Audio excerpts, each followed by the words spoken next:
Well, we were just thinking we haven't really done a proper follow through on the actual cutouts. Our hobbit hole bees are looking pretty cool, so we better go and get our bee suits on, because these girls are probably not the friendliest ladies I've ever met in my life. And then we'll walk you through what you do after you've got some bees out of a telephone hole in the ground, or out of a wall, or whatever else crazy ass place you happen to cut them out from. So let's get suited up and get amongst it.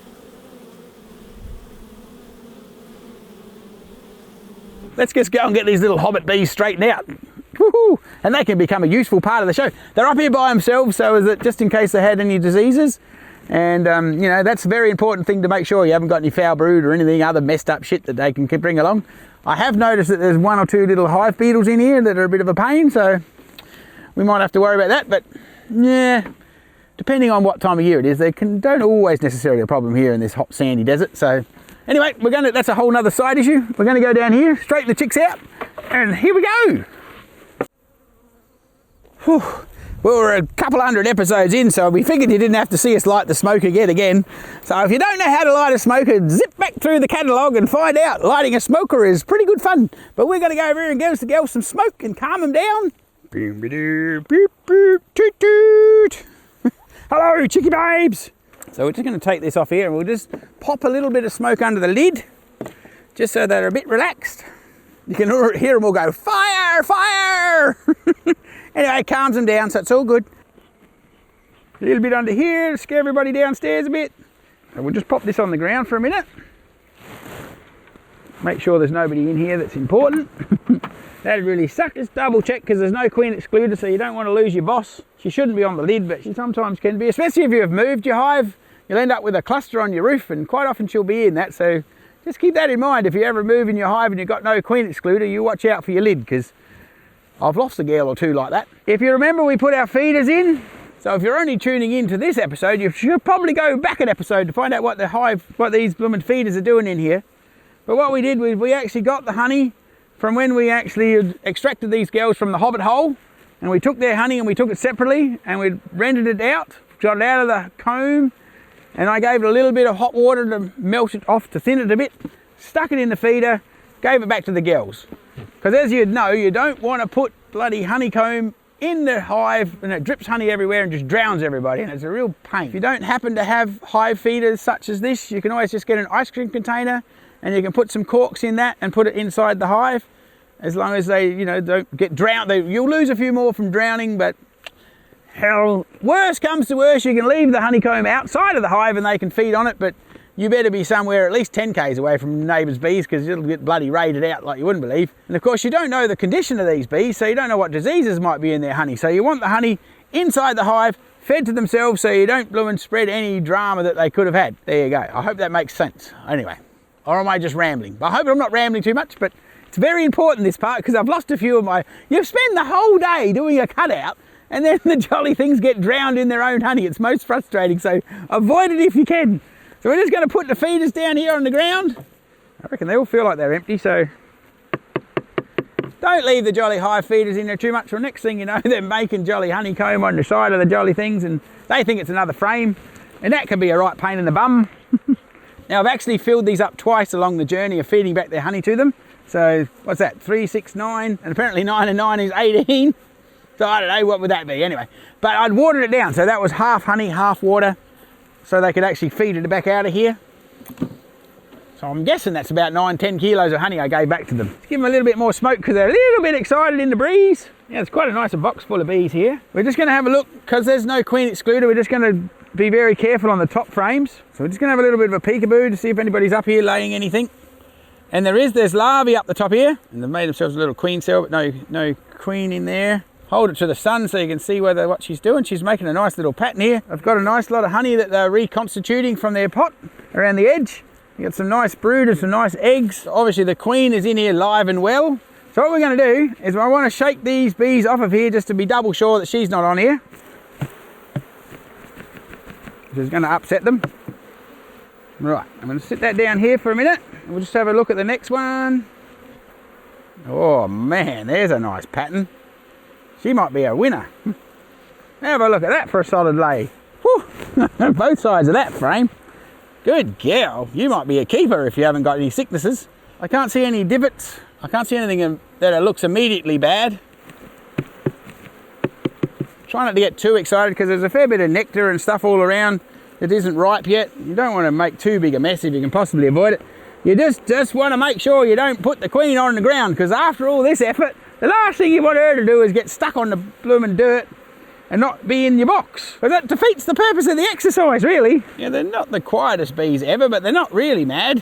Whoop, I can start to smell them. They're stinging me a bit now. Right, we'll just make sure there's nobody on there either. Right, I know.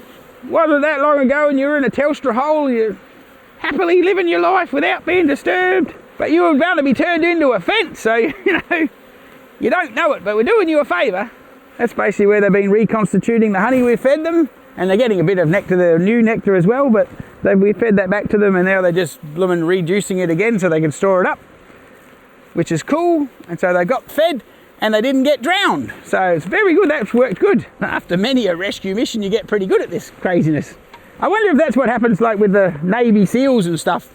The first one they go on is a bit unsuccessful. By the time they get 20 years in, they get awesome. Don't get too sad if the first cutout that you do is not highly successful, because, you know, you'll learn something along the way and then you'll get your own pattern going on. But this is what works for us, so we're giving you a leg up. Now we're just going to take the top box off. Here again, just make sure your queen isn't stuck up here. There's not much activity up here, so we should be all good. And I want to sit that on top of my lid. Now the next thing I want to do is figure out where the cutout parts of this hive were, and we're going to put them up here out of the way so we can get rid of them. But the girls have been very efficient. Now here's something that I didn't know. We'd used thinner rubber bands this time, and the girls have chewed them off, spat them out the front, so I reckon that might be something to do too. The older rubber bands we used to use were a bit thicker and they found it hard to get rid of them, but these ones were a bit thinner and a bit smaller, so when we stretched them a bit tighter, they've chewed them up and it looks like they've buggered them off altogether, so saved me a job. Only trouble is I'm not 100% sure which frame had the old cutout on and which didn't, but so you just want to keep them a little bit calm, a little bit of a puff here and there. So now we're just going to prise these across a bit and find out where we're up to. I'm not sure which is which in here. We'll start over here because there's a bit more room. There's an old frame, so hopefully we can get rid of that. Help, there's some girls hanging on the bottom. What are you chicks doing? Getting motivated. Trying to fan the things clean because that's just full of the fresh nectar that we gave them. Let's just pop that down here with this crew. Let's have a look. So this is a newish one. Looks like they're doing that pretty nice. Right, oh, you want to see that? How fresh that looks? That looks beautiful. So we're going to leave that one on board because that's not the one of the cutouts. So give them a little bit more smoke because they're not happy to see us. They're not used to us playing with them just yet. Oh, and here's the brood. Now, I would say that, yeah, see now that's part of our cutout. See how that's not straight? Even though that's pretty bloody good, but because you can see where the wires are. Now, they've held it on there pretty good now. It's still not ideal. So what I like to do is I'm just going to shake everybody off. We'll just double check that the boss isn't on here because that would suck. And we're going to pop that in this frame in here.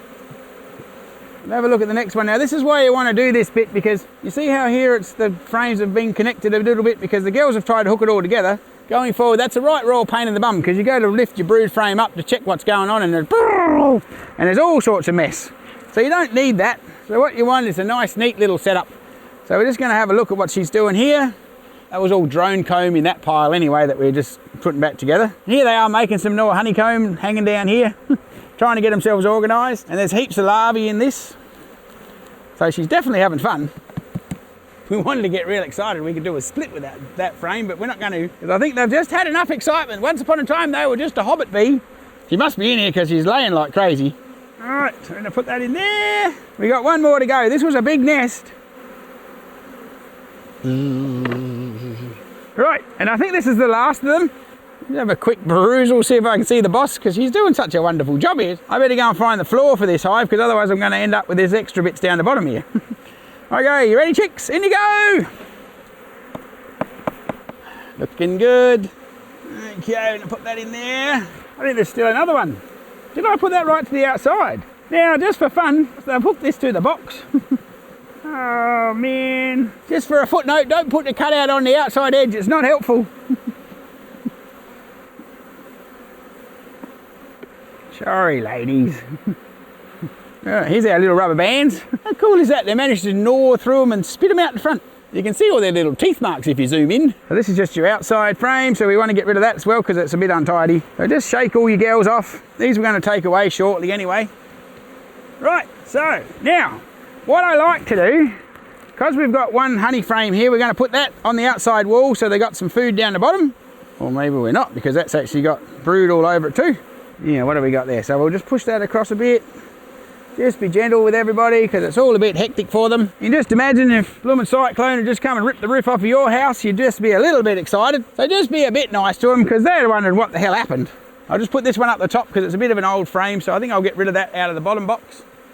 I want to give them some nice new stuff. This one's got a little bit of nectar, so I'm going to put that on the outside of the box. What they like to do is they like to have a honey frame either end for a bit of food storage, but it's also really cool insulation for them. So they'll make, on the frames you'll see they've got the honey around the edge and they've got their brood in the middle. That's because the honey is basically keeping everybody warm, and it's also not too far to go for a supper. You know, if you want to, you know, have some honey in your tea, it's not very far to travel to get it. And these are the ones that were out of the top. Just want to make sure they've got some room to lay, which they have. And I'll pop that in there, and I'll pull that across a bit. This is our last one, which was our first one, which is all full of beautiful capped brood. We want to put that there. So now we just want to get this bit off the top here, so everything's nice and clean. So now they're nice and healthy, so we're going to put maybe 4 fresh frames in here with just wax foundation, so they can make a nice new laying pattern. Then we're going to put our queen excluder on. So of course, Mr. Helpful, I've put the jolly frames on top of my queen excluder and my other frames. Oh, yep. We just want to grab ourselves some nice new fresh frames so they can draw that out, and they've got some beautiful fresh places to lay their babies. That's a good place to start. We've given them a nice lot of honey reserve, so they've got plenty of resources. There's plenty of flowers going on here at the minute anyway. Pop that in there. A good friend of mine, Mr. Pollard, who's been beekeeping forever, tells me that it's better to only have 9 frames because then the girls have got a bit more room to play and whatever else. I don't know. I thought you'd make a 10 frame box to have 10 frames, but he reckons you should have 9 frames. So here we go. This is going to be the experimental one. If you do only have to put 9 frames on, besides the fact that you should keep everybody smokified because they're getting psycho, you got to actually get your gaps right. Don't leave one big bit at the end, otherwise you'll have a hell of a mess. They'll just build on that and then you'll wonder what the hell, and you'll ring me up or email me and go, Mr. Bush Bee Man, I've got a blooming wall of honey on the side of my box and I don't know what to do. So we'll just smoke the girls off the edge. Now we're just going to pop our queen excluder on there, like thus. See if you can get your legs to work so you can stand up. Oh, God, man, I'm getting old. Or something, or our blooming ground's getting hard. The next little bit I like to do is because these girls are not used to being in a box, so they don't know what the hell's going on, so they're still a little bit excitable, so you want to be a bit friendly. It's possible that the queens run up the side here and run out the box. Just keep that in mind because she's not used to being played with just yet, so she could be hiding out here. So what I like to do is, if I can, I just give them a bit of smoke and chase them back into the box or chase them away from here. Of course, if you've got yourself a bee brush, you can do that with a bee brush. But even then, if your bee brush has happened to be used a few times and it's got all full of honey and sticky muck, you might do more harm than good. So don't be a miserable prick and wash your bee brush before you come back out here. So that little cluster of bees is gone and they're all running back into their home. And then we're just going to make sure none of everybody's here. See how they're all hiding in here? Yeah, they're just hiding because they don't like the sunlight. It's all very interesting, the fact they don't really like to be in the sun, but they're quite happy to go out foraging. So I don't know, maybe that's because these are the nurse bees that have walked out into the sun and they're not used to it. You know, when you go out of a dark room into the daylight and you go, holy shit, that's bright. Maybe that's what's going on. Now, if you've gone to all this excitement, don't move your box right now because you never know where she is. I would be pretty confident she's in here because of the way the girls are operating, but she might have run out the front to hide from us. They have a very important survival skill, the queens do. Especially when they're a bit wild like this and they haven't been played with before. And we'll just slide our queen excluder across here, nice and neat. Try not to crush anybody more than you have to. Off you go, chickie babes, go on, shoo! For all you concerned bee citizens out there, these girls are not all going to be wasted, these hatched out ones. Now these are the original frames from the cutout, which are a little bit awkward to deal with. So, but you don't want to just take them away because they've got a whole lot of trouble laying all that new young and all those blooming brood frames and blooming cap brood, and they are ready to hatch out. But the nurse bee's going to run up through the queen excluder and keep them warm and breed them out. And then when they ripen up and they get bred, they'll become part of the show. And so we'll come back in another month or so and we'll take these cutouts frames out altogether and put new frames in to catch the honey in. Grab yourself some more fresh frames for the top. If you're really lucky, they'll actually decide to store some honey in the fresh ones, but no guarantees. I just like to put it in there. You're going to come back somewhere between 3 weeks and 4 weeks time and take these old frames away completely, put some new frames in there, and there you'll be. Hey presto, it'll be an operational beehive. Hee-hee, from hobbit bees to my bees. How good's that? More frame in there to make it all nice and tickety-boo. Oh. I said just double check where everybody is. Got some honey on the roof, as they would. Then I put our lid on. I think these ladies might become a very useful part of the bush bee company. They might be. Oh, I wonder what we'd call that. We'd have to call that the hobbit bee honey range. Might be a while before you get any hobbit bee honey, but hell, you never know. If you see hobbit bee honey pop up on the website, you'll know it come out of this box, or it's on spring. Side spring? Of course in beekeeping it's called a split, but hell, what the hell. So if you ever get a phone call about some bees that are living in a bloomin' Telstra pot in the ground, which is a telephone connection joint, and you wonder what you're going to do, hell, just refer to us and you'll know what you're going to do, and you can have your own hobbit bees. Or perhaps you just go down the street and buy some, it's probably easier, but where'd be the fun in that? Charge!